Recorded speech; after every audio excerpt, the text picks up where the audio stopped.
Hello, good afternoon, everybody. I'm Jenny Thomas, Director of External Affairs and Insight here at WFM, and welcome to today's webinar brought to you by WFM's Technology Special Interest Group. Today is the first in a series of 3 webinars run by the TechSig, exploring the changing digital landscape. We're thinking about this session as a kind of orientation in the digital landscape. So we've called it Navigating Digital Transformation in Workplace and Facilities Management. Quite a straightforward title there. Now, later in the series, we'll focus more deeply on skills and then on becoming an informed client, where we'll look at standards and best practice. So I hope you'll stay tuned throughout the next couple of weeks as we go through this. And in all cases, I'll be joined by a panel of experts to work through these questions, and we'll meet the panel shortly. So in this session, we're starting really with the bread and butter, what digital tools are available to transform the profession operationally, financially, and environmentally, from the fundamentals of CAPM, the use of in data in operational FM, digital asset data through to sensors, IoT, predictive maintenance. A tiny bit of context for me. So working with our excellent technology SIG, we've been exploring implications of digital tech for the best part of a decade, I would say. A report published back in 2018 highlighted quite a worrying level of awareness about the tech that have the potential to change the FM landscape dramatically. And since then, we've worked on a number of actions and initiatives to inform and support workplace and facilities professionals on this journey, including guidance, including training. Our insight work has really centred on driving standards in information management, data, tech, and updating them. Centralising data and information management principles is key to unlocking evidence-based decision-making and driving performance in organisations, and of course enabling digital maturity and transformation, including AI and automation, which is what we're focusing on today. Coming right up to date, we've just published our Market Outlook report, where we took the pulse of over 400 managers and senior managers in the sector, mainly client side. And you know, despite general economic turbulence, it was really, really good news in the sense that investment in technology is not only holding up, but in fact is increasing. So, and I think that's because over 80% of respondents to that survey recognise the importance of technology and data-driven techniques as drivers of growth in organisations, and indeed of competitiveness too. So really, really important. We'll get onto this with the panel probably more than once, because that picture is challenged, and it's challenged particularly on skills, which is at best mixed. Investment has risen in skills, but it isn't tracking the levels of investment in technology. So I think, and as we also know, the sector's facing challenges in recruitment and retention with some serious skills gaps. So I think we'll focus on that a little bit today, and then in our next session as well. But today we are starting by understanding what tech you're using and how it's supporting you in delivering the workplace and facilities management strategy and operation. We'll do that via a quick poll, which I'll ask Caitlin to launch shortly, and we'll reflect on that with the panel as we explore what innovations they think are shaping the future and how, and we'll also touch on information management as part of that. Then we'll turn our attention to barriers and obstacles for leveraging technology in workplace and facilities management. We'll poll you first to get a sense of that, so that'll be the second of 2 polls we'll do. What, if any, barriers you're seeing to leveraging tech and to delivering great workplace and facilities management in your organisation? And again, we'll reflect on that with the panel too. We'll then open up for questions that you might have. So as usual, post questions and comments in the Q&A box of your screens, if that's okay. And if you want to remain anonymous, if you just put Anon before your question, then I won't read out your name. I should also say that we're recording today's session, so you can access it on catch-up if you want to listen again, or if you have to leave before we finish. So before we get going, let's meet today's expert panel, who are Paul, Darren and Simon. Welcome to all of you. Perhaps if we go in that order, starting with Paul, you can just introduce yourselves to our listeners today. Thanks, Paul. Yep, thanks, Jenny. Hi, everyone. I'm Paul McCarthy, Chief Technology Officer at SWG. So I'm my background, I guess, is software development. So very much on the technology side, and really keen to talk about all the technological advancements in the industry. Thank you, Paul. Darren. Thank you, Jenny. Good afternoon, everyone. My name is Darren Fitz, and I'm a principal consultant and special projects lead at Symmetry, which is a sister company of SWG. We specialise in technology for the whole of the construction sector, and my specialist area is assisting asset and facility managers to collect, manage, and use their data and information in the smartest ways possible. And it's a pleasure to be with you here today. Welcome. Simon, last but not least. Thank you. Hi, everyone. I'm Sam Nietru. I'm Senior Content Strategist at Magenta Associates. The Magenta Associates is a communications agency. We have a kind of big, deep specialism in the built environment, particularly within FM. I am then not obviously a facilities manager or a technology professional, but I have been in workplace and facilities management for around 16 years now, writing about it in one way or another. So hopefully I can provide some insights. Thank you so much. Well, welcome all of you. We've got a real great diversity of expertise here. And Caitlin, I wonder whether I can come to you for our first poll question, please. So what technology are you using in your organisation for workplace and facilities management? I think that's a multi-choice.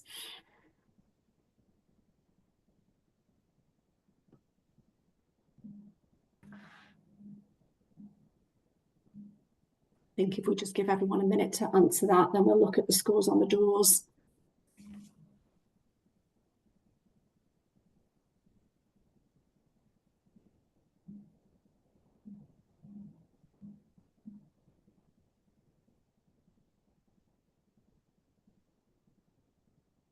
This is where we want the countdown music, I think. Right.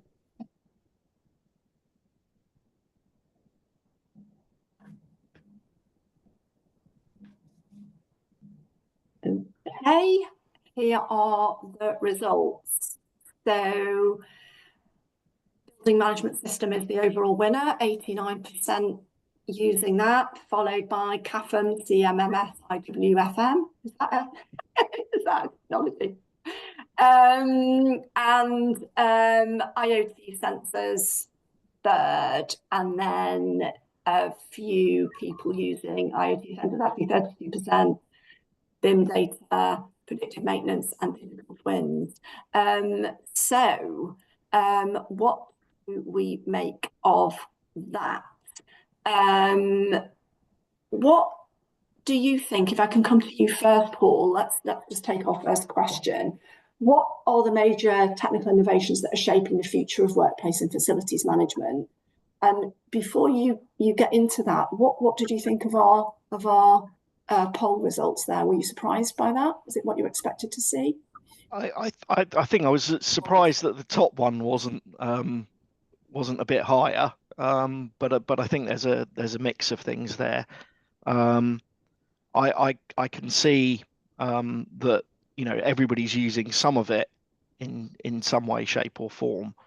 But I think obviously there's kind of mixed adoption on some of the things that we had in the poll. I think for me I've got really 6 areas that I would say where I can see that the future's focused. The first one is really about data analytics and machine learning, but combining together data from a number of different strands. So it's not just about IoT and BMS systems. It's trying to combine a lot of data from a lot of the different systems to correlate and analyze to, I guess, proactively drive at asset maintenance, or the term that I've heard a lot recently of data-driven FM. So that's kind of the big first one.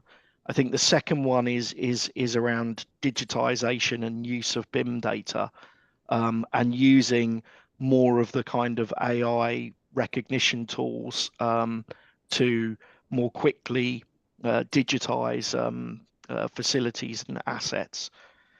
Third one is really integration between platforms. So really trying to make sure that we keep we get very accurate with the data that we've got, bring it together and keep it accurate. And I think there's a lot more that can be done around making sure that we integrate best of breed systems together. Using generative AI to summarize lots of the information that we have. And examples of that can be how we can use tools to deliver better summarized information to engineers about specific maintenance. So where you can type in an error code and get really the key information out of what might be reams of documentation that's otherwise a little bit hard to find. I think vastly improved reporting and analytics, again, using a lot of the kind of AI tools that are becoming commonplace now. And I think in the long run, I think that we'll find that maybe the way that users interact with the systems that we talk about in this industry will start to become a bit more different and a bit more chat style user interfaces.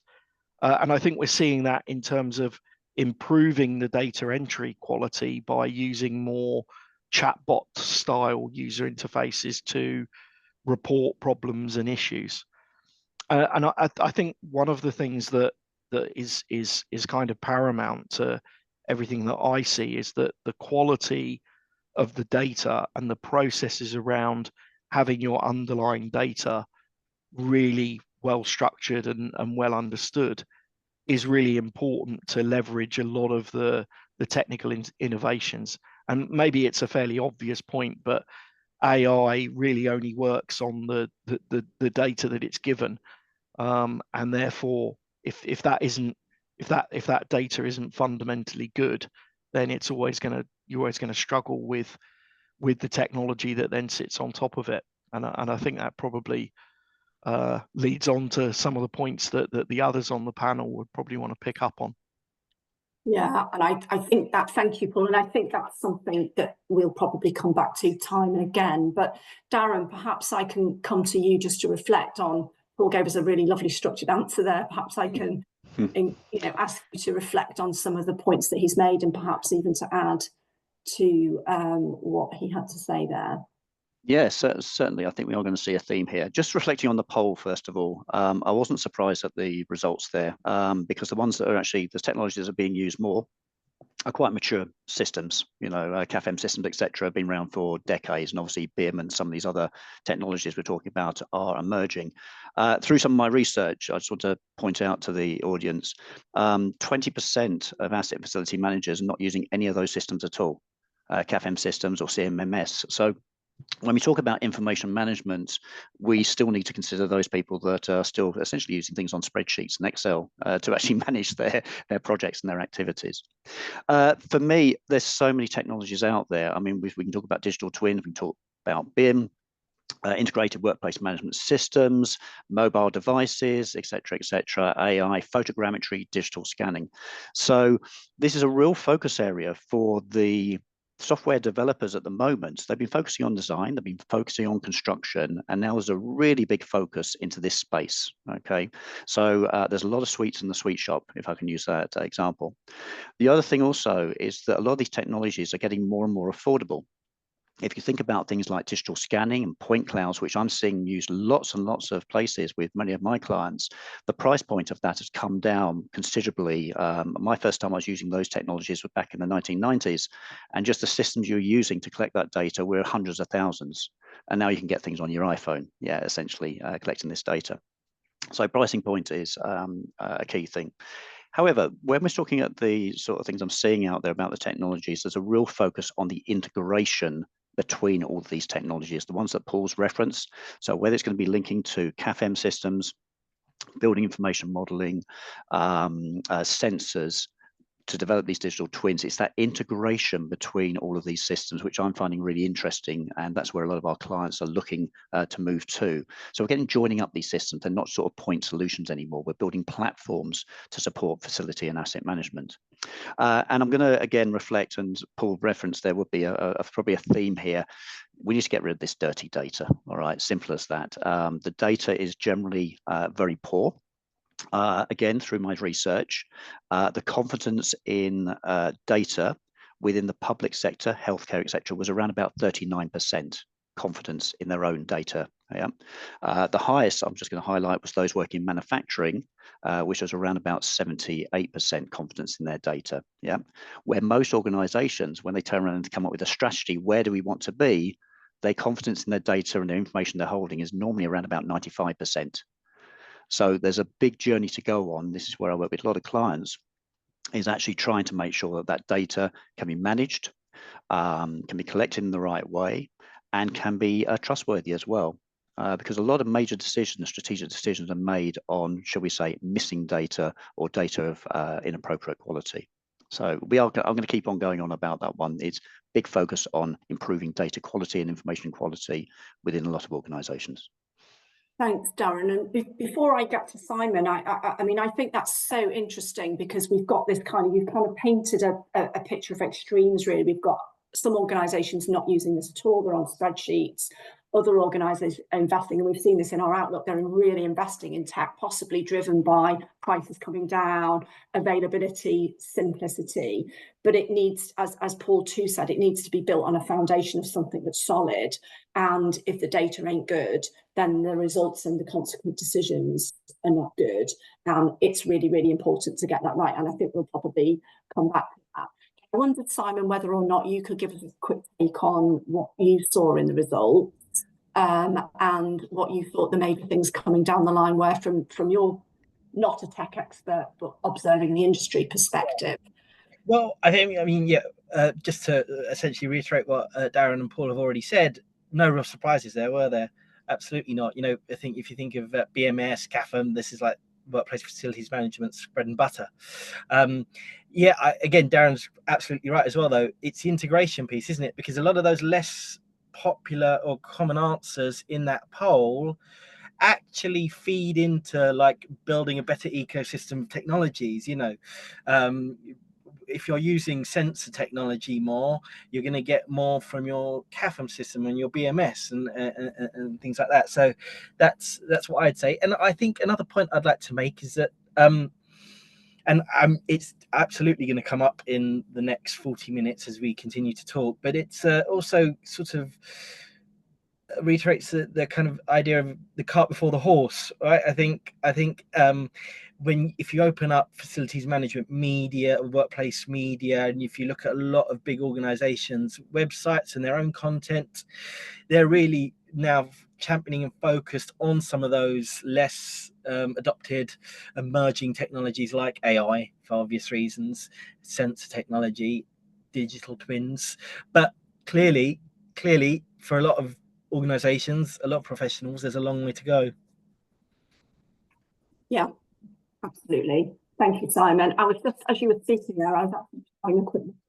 We asked in our Outlook survey about how important our respondents thought specific technologies were in driving growth, and actually, you know, from advanced HVAC to large language models on a scale, they were, you know, all regarded as really seriously important. The top three most important specific technologies for driving growth at the moment were regarded as advanced HVAC, Internet of Things, and machine learning.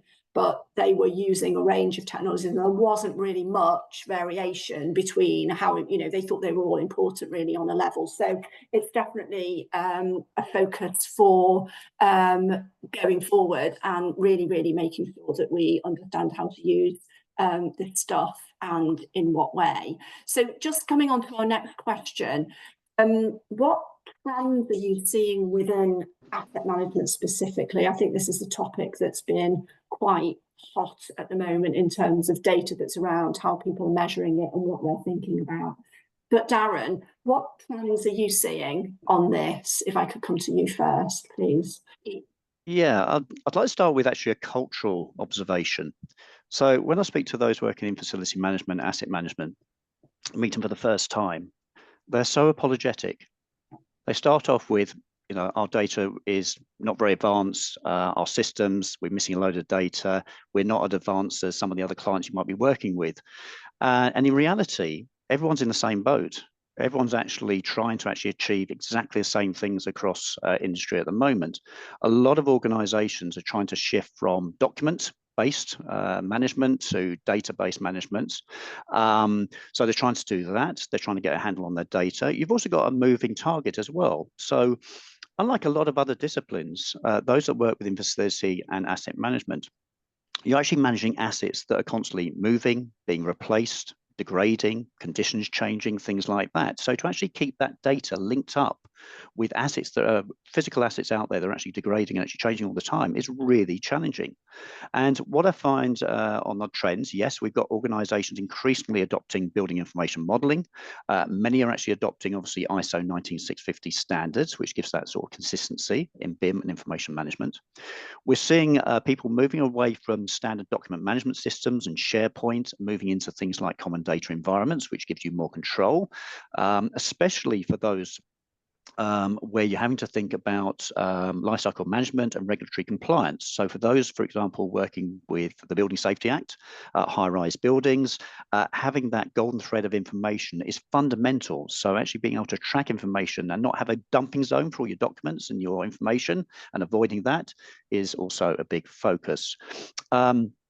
So again, I'm going to have to reiterate about the data side of it. We're finding, again, lots of organizations, when you look at the CAFM systems or CMS systems or whichever other terms you want to use, there's missing data, it's incorrect. You'll find things like doors are referenced 28 different times, from DR to DOR and this sort of thing.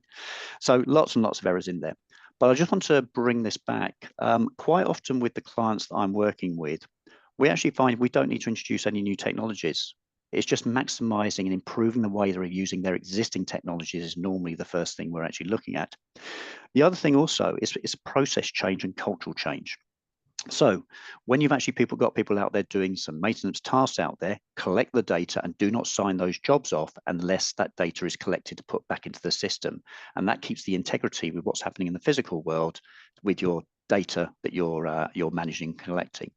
So that's the real trends I'm seeing at the moment. But what I'd like to really close on here before I pass on to others is, like I said, everyone's in the same boat, and there's similarities with every single client I'm actually working with, whether they're in the private sector, whether in the public sector, whether a large organization or a small organization. Everyone is actually moving or wanting to do the same thing.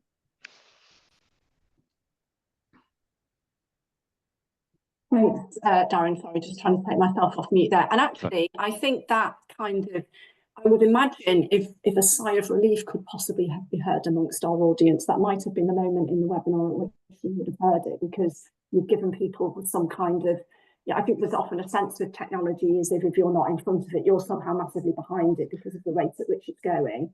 And in Absolutely. fact, yeah, it's an industry, it's a community. I think it's a community problem, and obviously all professional organizations like WFM and others out there, they can be real contributors to actually move things forward. So I'm very happy to be here today to support your activities.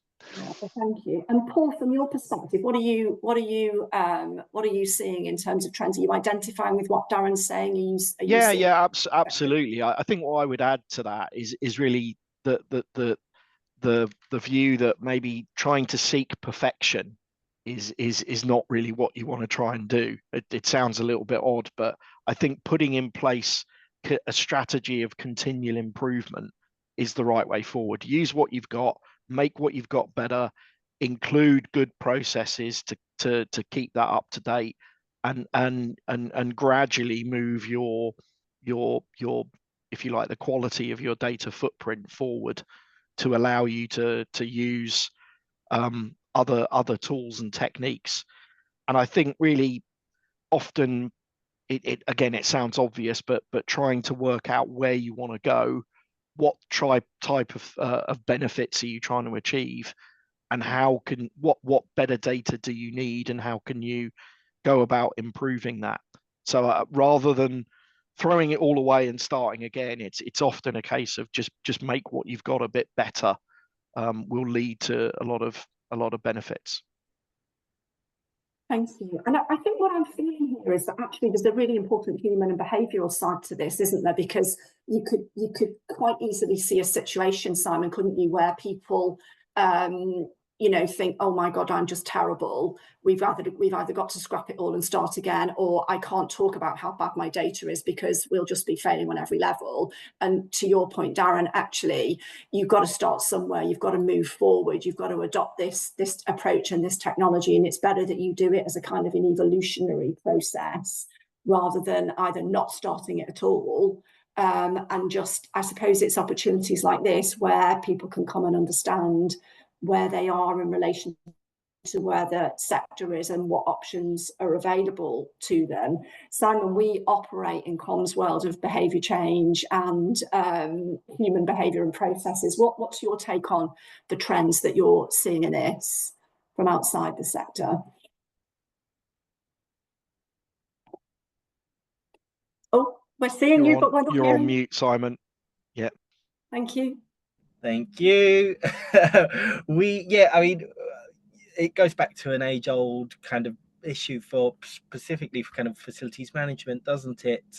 The kind of the sort of feeling, the idea that facilities management has of itself, what it is as a profession, what it's good at, how it markets itself, how it talks about itself. And I think all these things potentially hold back this industry when it comes to technology adoption, being brave, being visionary, being forward thinking. And I think it's important to make the point that I constantly hear from leaders is that by its very nature, workplace facilities management is a sort of slow moving beast, at least compared to some other industries that might be adopting technology in kind of faster, more exciting ways. I did want to actually ask a very specific question to Paul and Darren, if I can. You talked about being quite pragmatic about how you kind of adopt technology and use it. I often hear about sort of starting small, use cases here, there. Could you kind of give me, everyone listening, a bit of advice on what starting small might look like?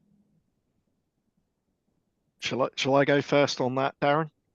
I think I've seen clients take specific use cases, like working with rotary doors in particular regions of the world where it's very cold, and combining data sources around weather with the sensors with footfall traffic to predict when those type of assets might need to be proactively managed.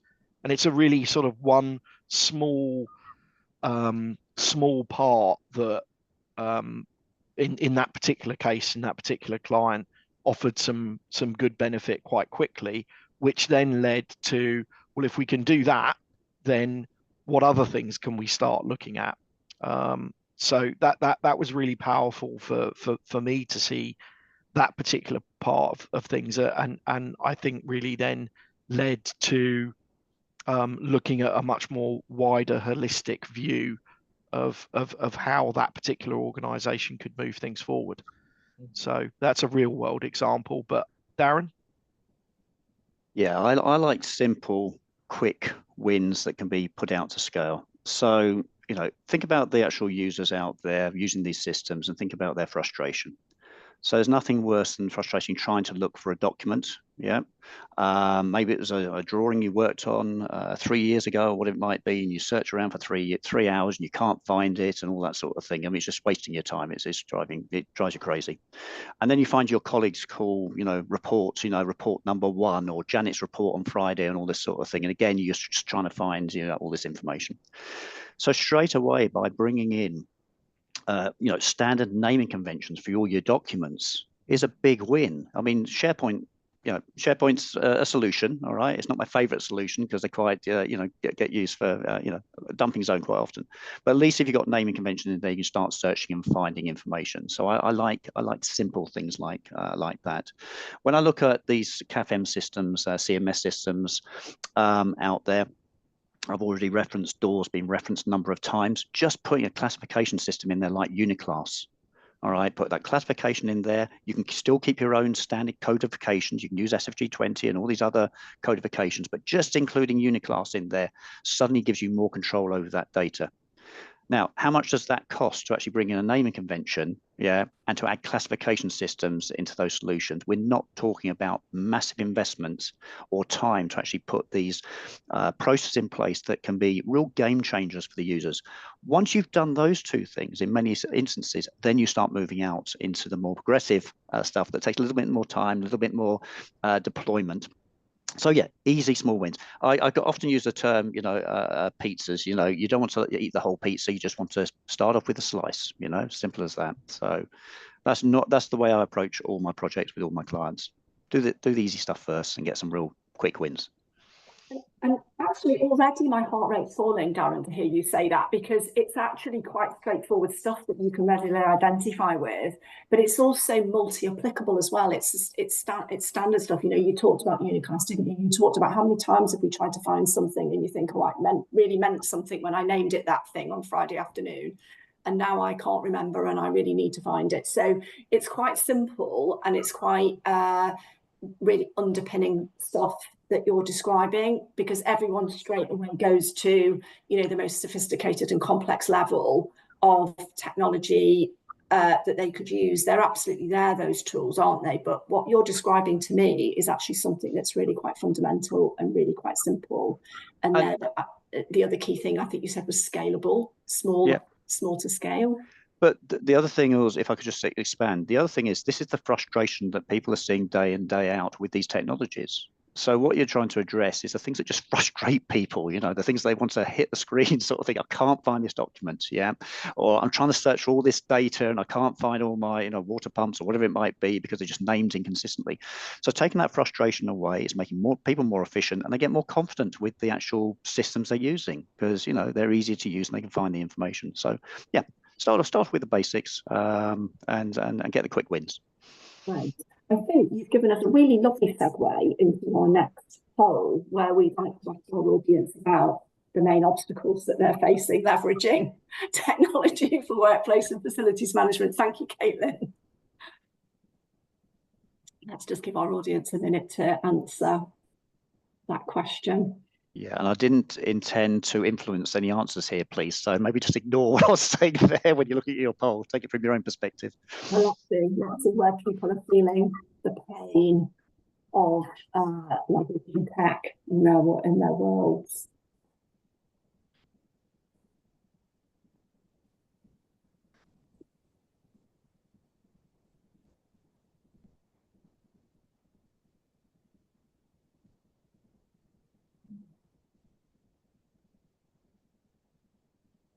Hopefully people have had a little bit of time to answer that. Should we look at the scores on the doors? Oh, so many and varied, I think, is the answer to that poll.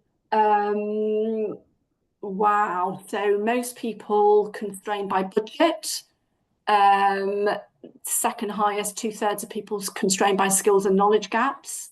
Probably no surprise there. About half of people equally are constrained by resources and disparate systems. That's an interesting one to touch on. Other priorities and lack of standards. So your point there, Darren, about people not standards, but only 1 in 5 hampered by a lack of standards. We wanted to talk a bit about the skills gap, but before I get onto that specifically, what do you make of that panel? Should I go first? Yeah. Yeah, I think, look, is again, no surprise, is it, to have budgetary constraints as the number one issue. Cost is always the number one issue, but I think it sort of highlights an ongoing problem in terms of, lots of us are sort of constrained by budgets, about firefighting short-termism, and whether it's technology, whether it's sustainability solutions, you've sort of got to have, or you've got to be able to demonstrate the long-term financial advantage of adopting a lot of these technologies, which a lot of organizations often can't do, particularly in the world of workplace and facilities management. So again, so often constrained by 3-year contract cycles when you're trying to invest in these technology solutions that might have far longer lead times in terms of delivering that return on investment.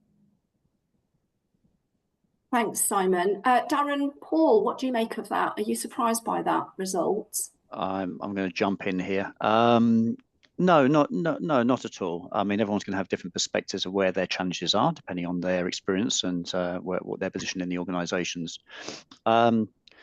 Yeah, I mean, you've got to obviously demonstrate the value. There's a lot of proof of concepts you can actually engage with to actually show that. But I'm just going to reflect on something here because I'm not too sure about the demographics of the audience today. Quite often when I actually speak to clients and others across the industry, they'll start going off about the technologies and, you know, resourcing costs, etc. And I always ask them one key question. I turn around and say, so who's your main stakeholder in your business?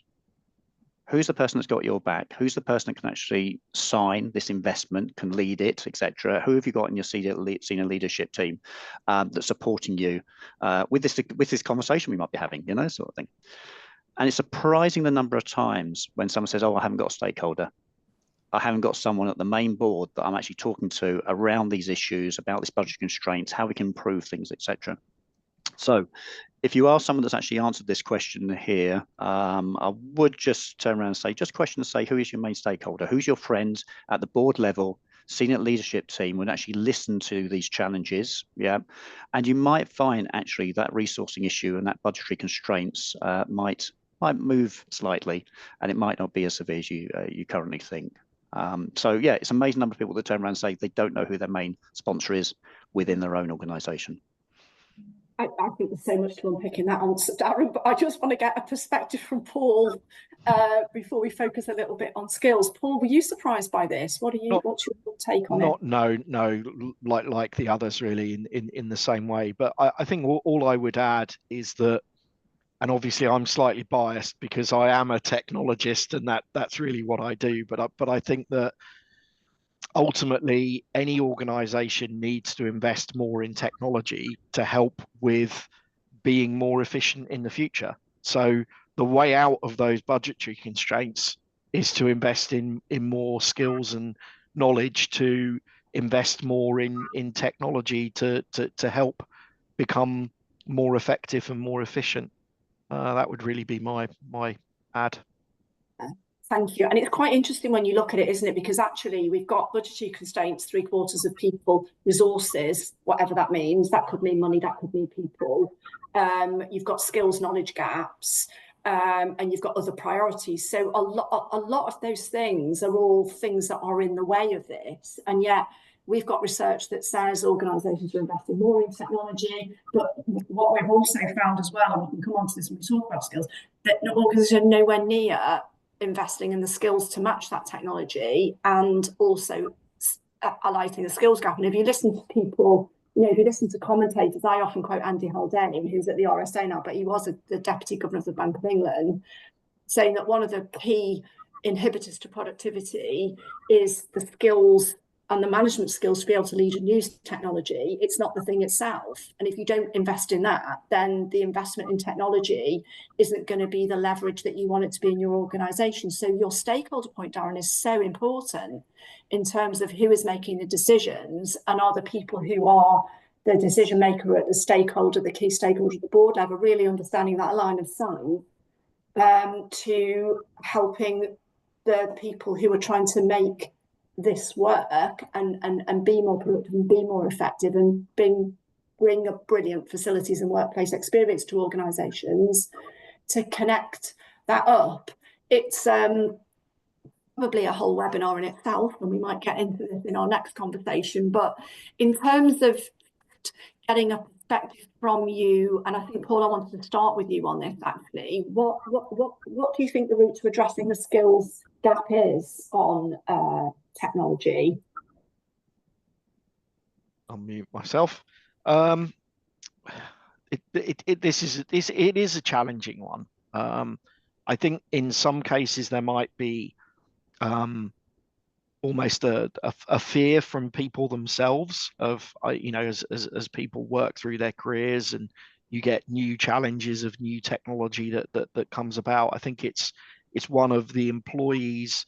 Everybody needs to have adopt an approach which is, you know, continual learning and continual improvement, and not being fearful of what's coming down the path.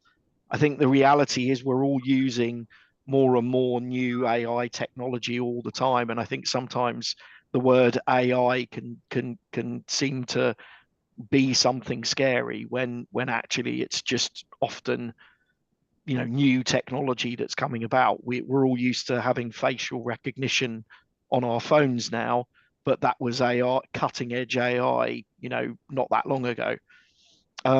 So I think it's there as a tool that will help us all. Just like when, you know, when the internet first came about, when mobile phones came about, you know, I think we have to embrace these things and take that on.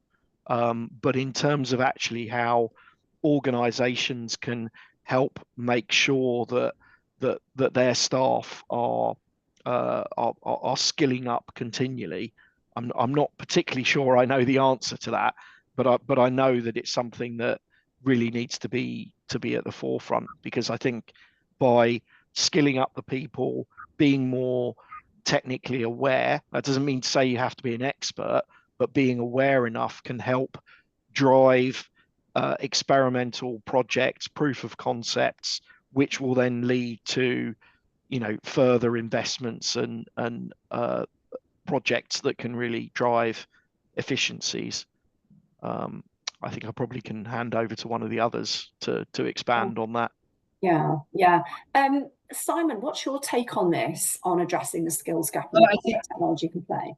Yeah, I think there's a quite clear, we all know about this skill shortage, particularly in areas such as engineering, and that discipline, those disciplines in themselves are becoming more technology, data, digital led.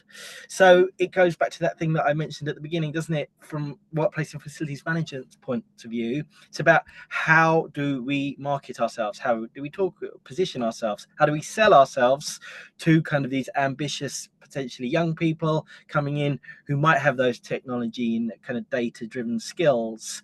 But I just want to point out here what I think happens at this point. There's like a sort of constant tension between, in facilities management, between the sort of need to or the want to position FM, elevate FM, you know, say that FM is supporting the strategic goals of these organizations. It's really important in these ways.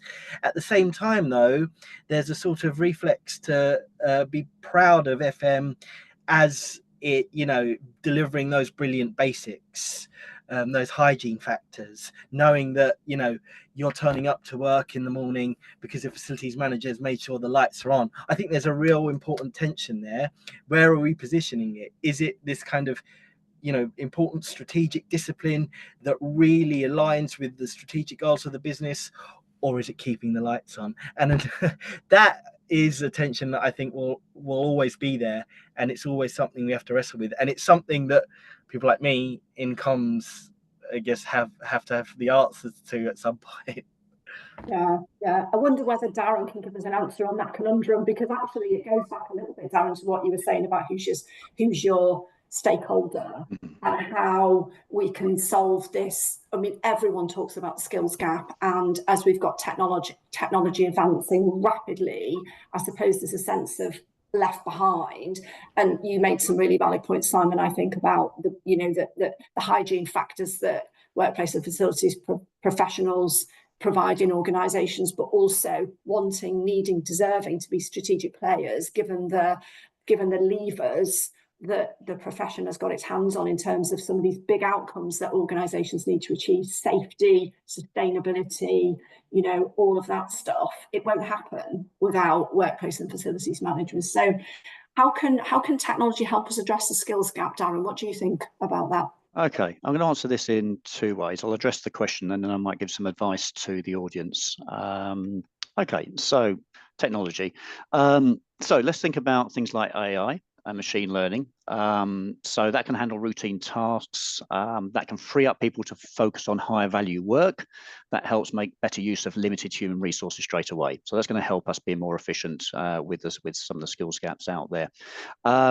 We also have an issue, obviously, because the demographic that's working longer than any other in our industry at the moment is those 50 years and above. Okay, so we've got an aging population in FM and other disciplines.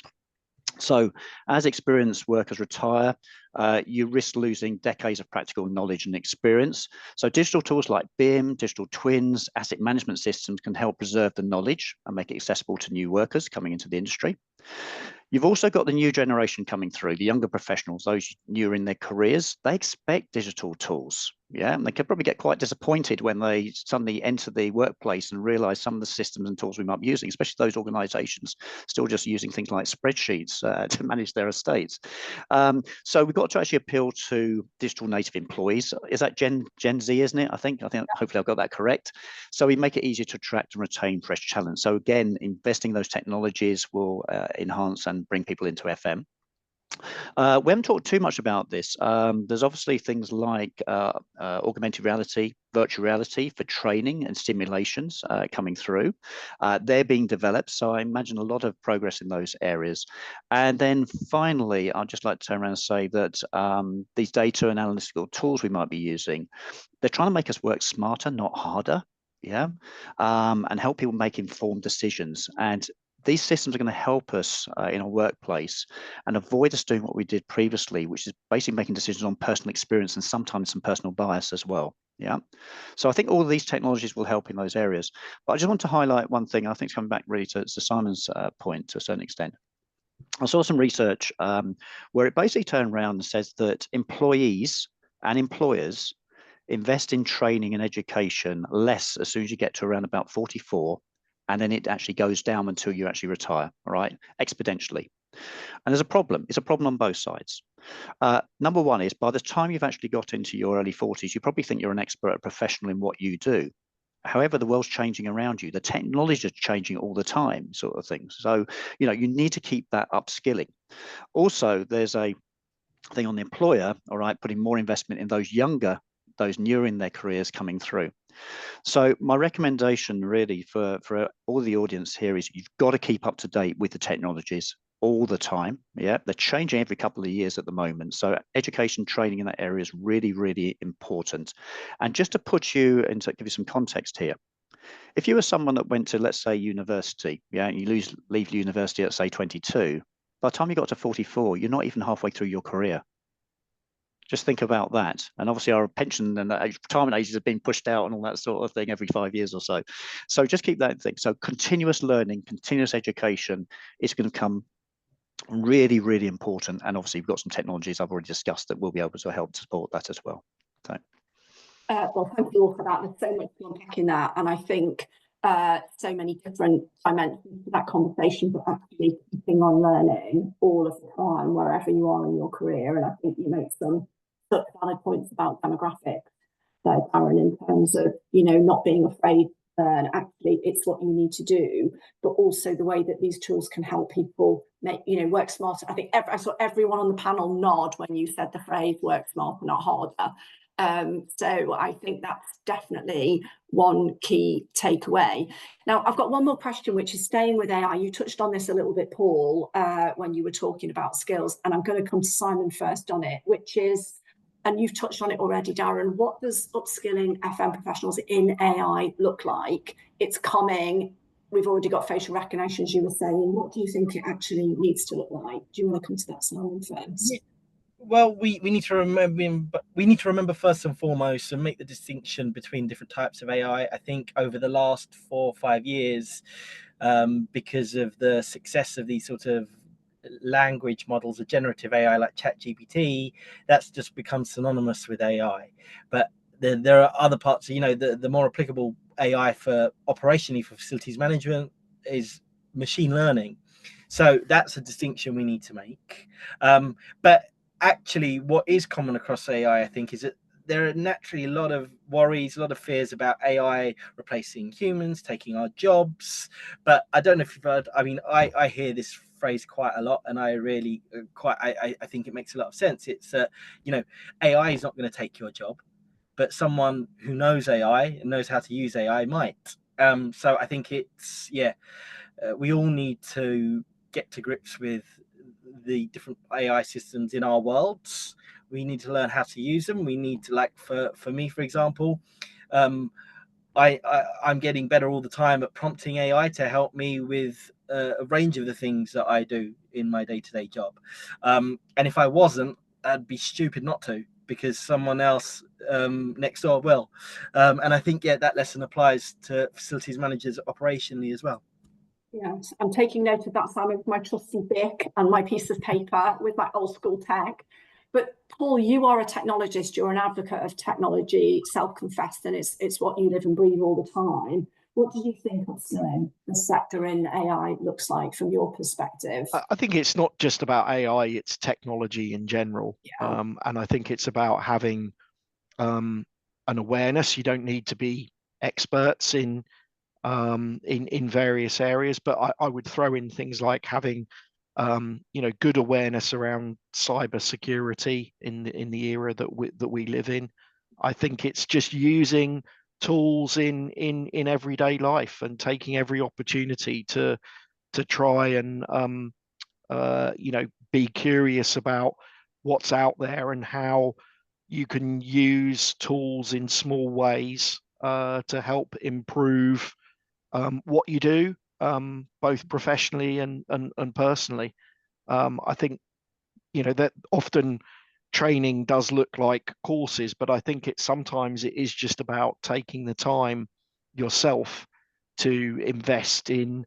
There's lots of free resources out there on the internet, and in fact, AI itself is a very good tool to use to help learn skills. So I think a lot needs to be around the individual to continually seek to learn. Yeah, that's such a great shout. That is, in terms of the free resources and actually just taking time out for yourself to mess about with it and to practice and to teach it, to learn from the thing itself. And it's a kind of a whole different way, I think, of understanding how to use technology, isn't it? But you also make a really valid point, I think, about it's not just AI, it's all technologies.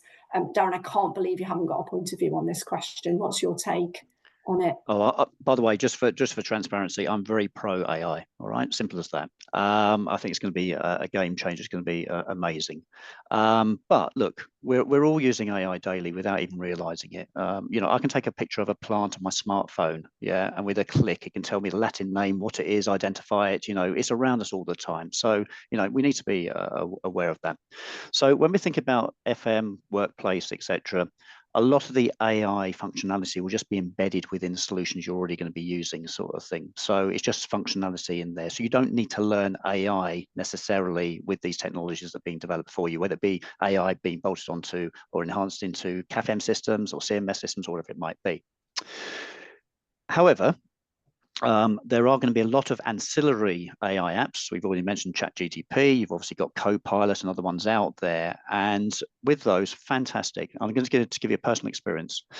I write my own reports, fantastic, but I will put them into ChatGPT and say, can you just improve this text? Yeah, and it will just come back. And after 9 days of using this, I was putting that information up into the system, and it wasn't changing any of my text. It actually taught me to actually be a better writer, more persuasive, which was just amazing realization. However, if you are going to be using these tools, and I think this does come back to the workplace part of it, just have a look at the settings, all right, in those systems. You can choose whether it's going to remember all of your requests. You can choose whether you want to use the data you're putting into these systems to actually train large language models out there. You can switch all of that off if you want to. The other thing I would never do also is put in personal names or organizations or any commercial information. So, this is GDPR, regulations sort of things. Don't share that sort of information because you don't know whether that information might be suddenly come up as a result somewhere else, if that makes sense. Yeah. So I think when we're coming back to the question about how's this going to actually affect organizations that you're working within? I think it's going to be around governance and policy of the use of these systems. I think that's going to be one of the first changes you're going to see. And it might be literally things, as I've mentioned already, do not put company names, do not put any commercial data into AI apps if you're using things like ChatGPT, etc. The day-to-day systems that we support at Symmetry, and obviously Paul at SWG, the AI apps in there, that's something different, because like I said, that will just be functionality within existing systems. So there we go. Don't be scared of it. You know, do have a go, but do always have a look at the settings and just see what you can switch off to protect your protect your data to a certain extent. Thank you so much. I'm going to just quickly come to Simon, but I just want to say I've just had a time code from Hazel. Thank you, Hazel, to say that we're into our last 5 minutes. I've kept you talking because I haven't seen any questions coming up from the audience. But if anybody has got a question they'd like to put to our panel, now is the time. And while people are prepping their questions for the final couple of minutes, Simon, did you want to just comment on? I just wanted to make a point that, you know, if we're thinking about the challenges of kind of using AI going forward, particularly with those, you know, language models, because it's absolutely true that they're going to help everyone in all kind of professions, as Darren said, either improve their writing skills, become more organized, more efficient in so many ways. But again, specifically from an FM point of view, one thing that we can't ignore is the energy element of all this. You know, these systems are chomping through tremendous amounts of energy, and if you start to, I mean, in danger of really opening up a whole new conversation with 3 minutes to go, but if you think about how much focus there is on even scope 1, 2, and 3 emissions now, and reducing those scope 3 emissions, imagine if you've got thousands of employees all using these, you know, ChatGPT day to day at their desks. Are you measuring that? How on earth can you measure that? What kind of impact is that having on the environment?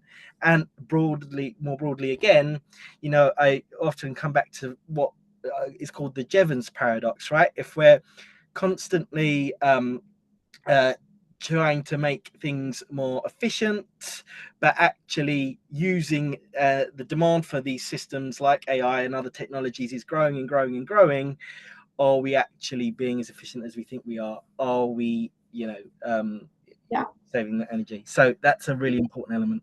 Yeah, thank you, Simon. I'm going to stop you there. I want you to hold those thoughts because we're probably going to come back and have another conversation about this. But I hope our audience found that useful. They were a quiet audience, but hopefully they were a fully engaged and listening audience with this excellent discussion we've had today. I haven't got any questions that have come through.